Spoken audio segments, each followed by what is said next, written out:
This rant video contains vulgar language. If you don't like said vulgar language, please exit this video now. Hey guys, welcome back to another rant video. So before I get started with this rant, I'm going to go ahead and play a video from WFLA. For some Frontier customers who remain without service after a weekend outage. Hundreds of people all the way from Tampa to Sarasota were implicated, or impacted rather. Jamel Ney joins us now live from Petersburg. So Jamel, what is really going on here? Because Frontier emailed a statement yesterday saying some of these issues had been corrected. So what's the story? Well, Josh, that's not what their customers are saying. Enough is enough. Months after these frustrations with these Frontier issues, some are now cutting the cord and moving on. How's it get out of control like this? Carolyn Amicangelo is just one of hundreds of Frontier customers frustrated with the company's service. If the TV doesn't go, then the phone went. We went without a phone for a couple of weeks. Then when we had the phone, we didn't have the internet. Then when we had the internet, then we didn't have the TV. Like others, she's been having issues since the switch in April. Her cable went out Sunday night after a massive outage in the Tampa Bay area. She was on the phone with customer service Monday morning. Oh, don't worry about it. You know, we're still working on it. We know what the problem is. It'll be fixed by the time, the end of the day. I said, okay. Now Tuesday, still no TV and a disconnection notice in the mail. They shouldn't be in business. They shouldn't. Something is wrong. I tried calling Frontier again today to ask what caused the outages and when will it be fixed. Our calls have yet to be returned, but I did receive the same email statement from Monday claiming slow network connections have been corrected and customers are encouraged to call with further questions. There's too many complaints and too much BS going on with Frontier that, they can't get their story straight. They can't get their business straight. They should have never switched over until everything was properly switched over.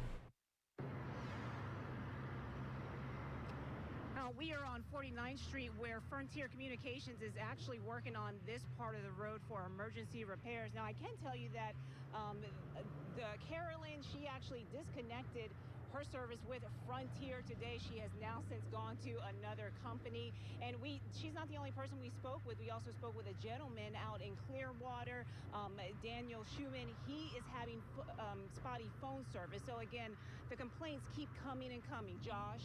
Yeah, boy, these other companies must be salivating right now and looking at this situation. But if you can't even get Frontier on the phone, what are these customers supposed to do?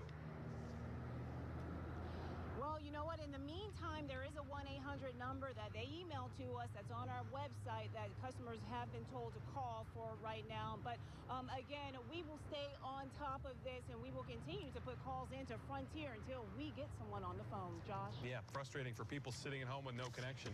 Jamel Ney live for us in St. Petersburg. Thanks so much. Okay. So that video basically says a lot right here. And I got some additional things. Frontier, what the fuck are you doing? Seriously. If you can't get your techs out there to fix the problem that same day, you're a major failure. Come on now. I'm just glad I'm not with Frontier, else I would have been making the repairs myself. Because there is a tactic out there for some people, especially with cut cables. Do it yourself. Some people have actually done that and the text actually came up a lot quicker. And that's what I was told by a few other people and a lot of other techs, like from Cable Link, who their dispatcher can't seem to get communication right. I'll have a rant about that in a separate video. But some of the major issues here, people without their phone service and their internet. How the hell are students supposed to get their work done?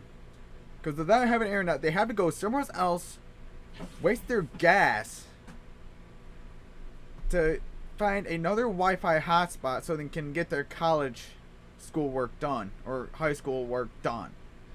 It's a major waste of time and gas to do so.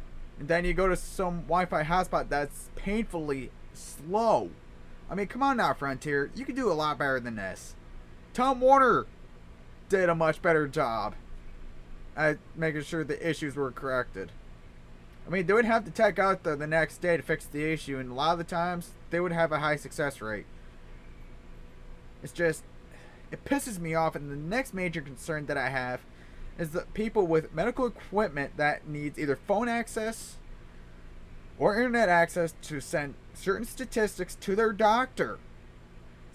I mean, internet and phones have become a utility, especially the internet.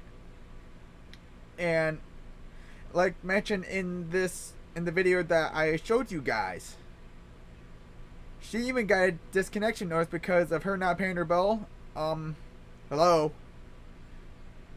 Her service has been spotty for the past couple of weeks. Why the hell is Frontier sending a disconnection notice? You know, I'm surprised the FCC hasn't said anything about it. But I know the Bradford County Commissioner said something about it with Frontier up in Pennsylvania. And needless to say, Frontier has just fucked themselves over. I mean, they've done nothing but sit on their fucking lazy asses and done nothing. Their techs don't know what they're doing. They can't get their problems fixed. And Verizon, you really fucked up too by selling Fios to Frontier in the first place. Seriously, you screwed a lot of your customers over. And this is why I absolutely hate Verizon. And this is why I fucking hate Frontier with a burning passion. Because of bad customer support on Frontier's end and Verizon's part of selling Fios. I mean, come on now. Seriously. Fios was good the way it was when Verizon was operating Fios. And now with Frontier behind the helm, they just fucking crashed it. I'm just glad to be with Bright House. Because, you know, Bright House, granted, they go through third-party contractors a lot of the times, but I put a lot of the blame on third-party contractors that Bright House uses for a lot of different things. Well, like I said, I'll have a different rant video about this.